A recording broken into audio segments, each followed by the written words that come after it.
Okay, so we had an opener in this probability unit, this first unit that we had at the end of January, talked about the probability of snow across 3 days.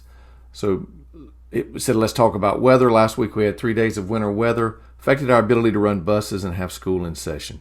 Given that, let's isolate the scenario and determine some probabilities of weather patterns over a 3-day period. So what you were given was that there's a 40% chance of snow on each day of those 3 days. And what I wanted you to find out, or what I wanted you to work through, was what is the probability it snows all 3 days, the probability it snows no days, or the probability it snows exactly 1 day.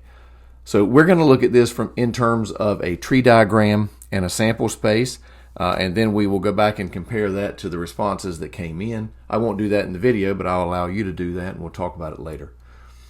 What's the probability that snows all 3 days? Well, let's take a look at this. If I'm going to use a tree diagram, then that first day of snow, or the first day, it looks like this. In the first day, we could either have snow or no snow. Now, it was given in the problem that you have a 40% chance of snow. So the chance of snow is 0.4. So what's the probability of not snow? Well, for any one of these individual days where the probability remains constant, the sum of the probabilities across that particular event in that first day, the snow or not snow, is going to be 1. So the sum of the probabilities equals 1. So if it's 0.4, 40% chance of snow, then it's going to be a 60% chance of not snow. Okay, that's the first day. And then you look at the second day, and on this second day, you've got either snow or no snow, given that something's already occurred in the first day. And then you've got snow or no snow here with the same probabilities. I kept it constant across all 3 days. So we're looking at 0.4, 0.6, 0.4, 0.6. And then you're looking at day 3. So we'll go third day. We'll see if I can squeeze it in here. So you've got either snow, no snow, snow, no snow, snow, no snow. By the way, the size of this doesn't denote anything other than I'm kind of running out of room on my iPad. So there we go. So same probabilities, 0.4 all the way down for the snow, and then 0.6 all the way down for the no snow. And again, it's getting a little congested there. I apologize. So you take this tree diagram, which is nothing more than a tool to help you work with probabilities, whether they remain constant, as in this problem, or they fluctuate. You just use this as a tool to pull out all the possibilities that could occur over this 3 days, and you put them in the sample space. And the sample space is just the set of all possible outcomes. Excuse me. So what I'm going to do, this is the tree diagram, but what I'm going to do is I'm going to push forward to the next page, and I'm going to talk about just that first day. So let's talk about snow, no snow. This is the first day, 0.4, 0.6. And I'm going to actually draw out, see if I can get the right color here. Let's get a dark green. We're going to have a sample space here. So the sample space is going to list all the possible outcomes. Well, in this first day, there's only 2 outcomes. It's either going to, whoops, I'll keep it green. It's either going to snow or not snow. And that's it. And there is with snow, there's a 40% chance that it'll snow. There's a 60% chance that it won't snow. When you add those up, in other words, when you take the sum of the probabilities, it's 0.4 plus 0.6, 40 cents plus 60 cents is just 1. So it ends up to where it should be. So this is day 1, okay? Very easy to pull the sample space away from that tree diagram. Now let's take a look at day 2. Day 2, a little bit messier, but not too bad. You start here with snow, no snow. The second day, given that it snowed the first day, becomes snow, no snow, snow, no snow. And again, you've got 0.4 across the snows and 0.6 across the no snows. because I kept it constant. So your sample space from this, your sample space follows a line here. Let's go pink. If it snows on the first day and snows on the second day, that is one of the outcomes. If it snows on the first day, doesn't snow on the second day, that's an outcome. So snow, no snow. So for the next day, not for the next day, for the next outcome, you could have no snow and snow. And we'll put them below here. No snow, snow. And then for the last one, you would have no snow and no snow. And this is for 2 days of it. So you've got no snow and no snow. Close my bracket, try to keep some semblance of neatness here. If I look at my probabilities here, remember that I've been kind of stating all along, capital sigma, summation of the probabilities is going to equal 1. Through my sample space, the sum of the probabilities should equal 1.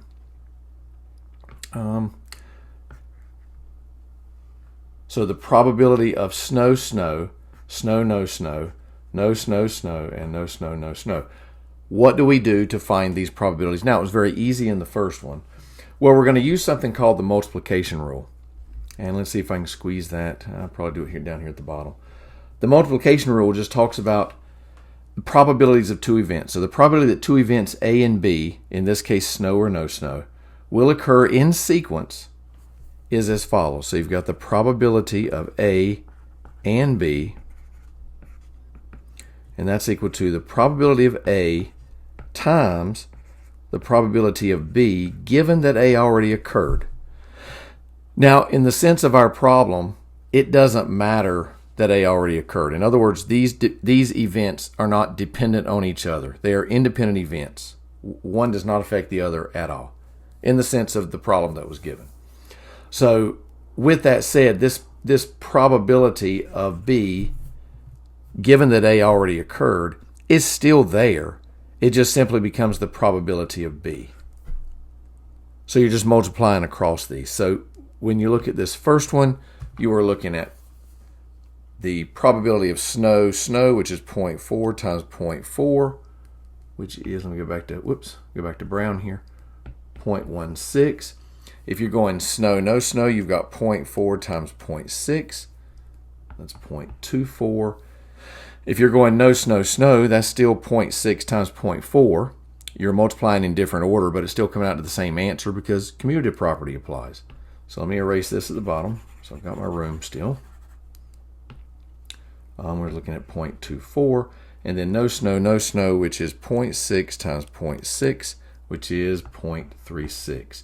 When you add 0.16, and I'll do it on a calculator just to be sure, plus 0.24 plus 0.36, you get 1 when you add all these up.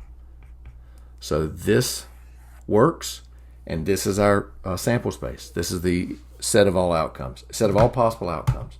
Okay, no problem, but that wasn't what we were asked. So now I'm pushing forward. I've gone from a very simple, just a 1 day of snow, to 2 days of snow, and now let's illustrate 3 days of snow. Let's see if I can keep this picture okay. So we've got first day snow, no snow.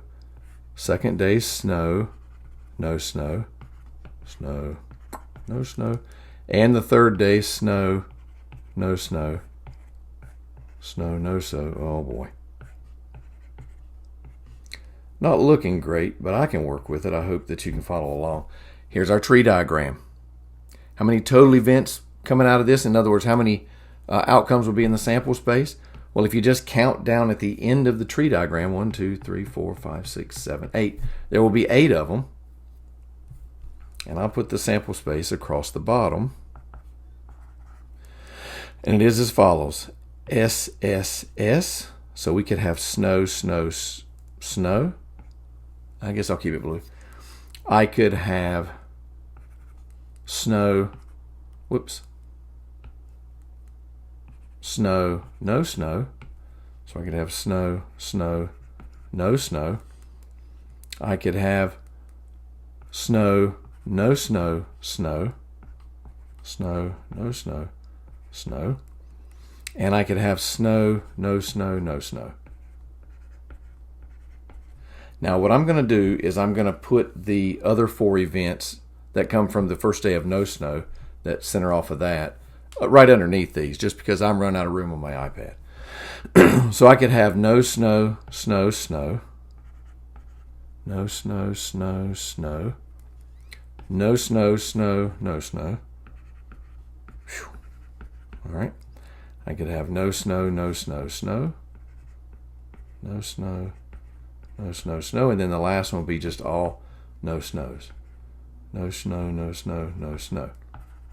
Now, the reason I illustrate this is a very easy example. It's kind of like a flipping the coin example because the probabilities remain constant theoretically across all 3 of these days.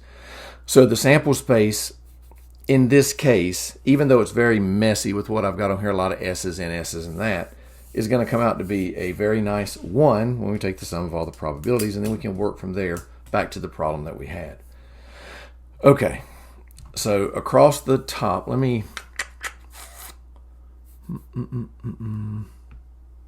I'll go here. So snow, snow, snow, 0.4 to the 3rd power is 0.064. On that same token, on this end of it, 0.6 to the 3rd power is 0.216. In other words, we are taking, I'll write it up here again real quick, we're using the multiplication rule, and we're saying the probability of A and B is equal to the probability of A times the probability of B. When you're working with these independent events, as we are here with no conditional there, you can do this as many times as you want. So I could extend these days out to 30. We'd still just say multiple, multiple, multiple, and just multiply all the way through. All right. We'll go to the next one. Snow, snow, no snow. So 0.4 times 0.4 times 0.6. And I get 0.096. Now you'll see in a second, if you hadn't noticed already, which actually just glancing at what you had on the discussion board, it looks like you guys understand this to some degree.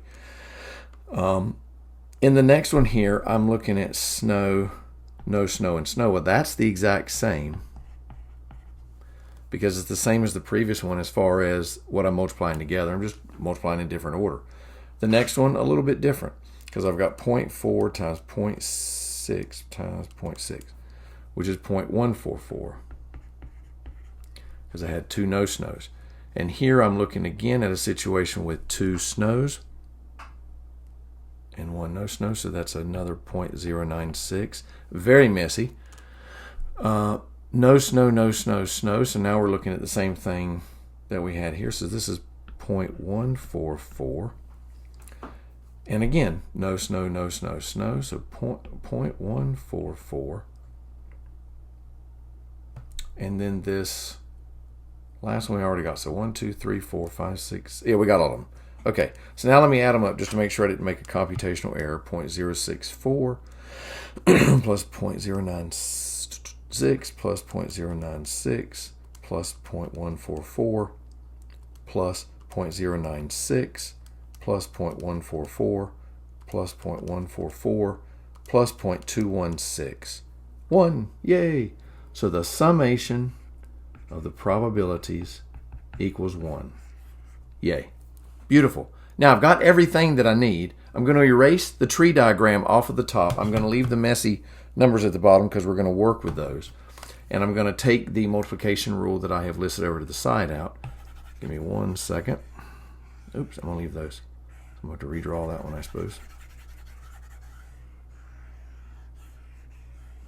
Okay. All right. Let me go back here and put the 0 back in there. Okay. So we were tasked with finding the probability that it snowed all 3 days, which looks like this. Probability of snow, then snow, then snow. Well, the probability that it snows all 3 days is only one instance out of all of these, and it's that one. And so that is just simply 0.064. The probability that it snows no days, well, that's just no snow, no snow, no snow, which is this one over in the corner. So you're looking at the probability of no snow, then no snow, then no snow. That equals 0.216. Very easy on those two because they're only one occurrence each in the sample space. Next, we are looking at the probability that it snows exactly one day. Exactly one day. Well, if you're looking at exactly one day, this one's out. This one's out. This one's out. This one's out. This one's in. The 144s are in, so there's 3 of those. This one's in, and this one's in. So you've got the probability that it snows exactly one day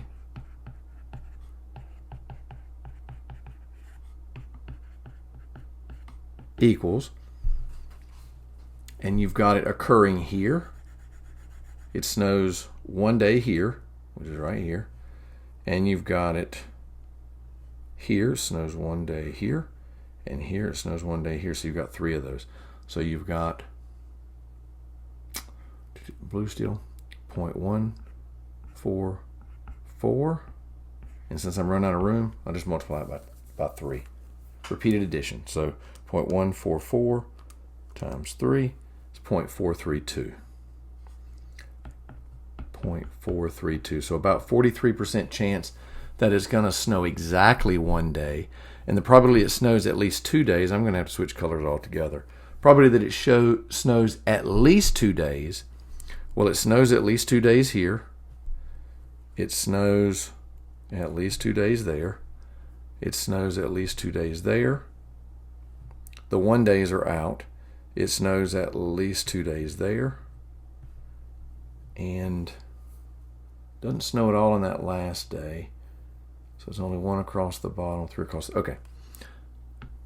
So the probability that it snows at least 2 days equals, and you take 0.064,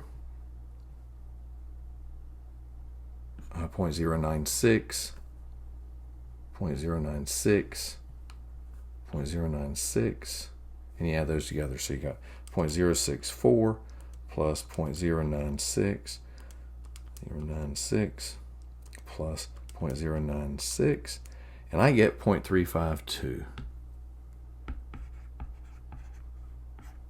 And there it is.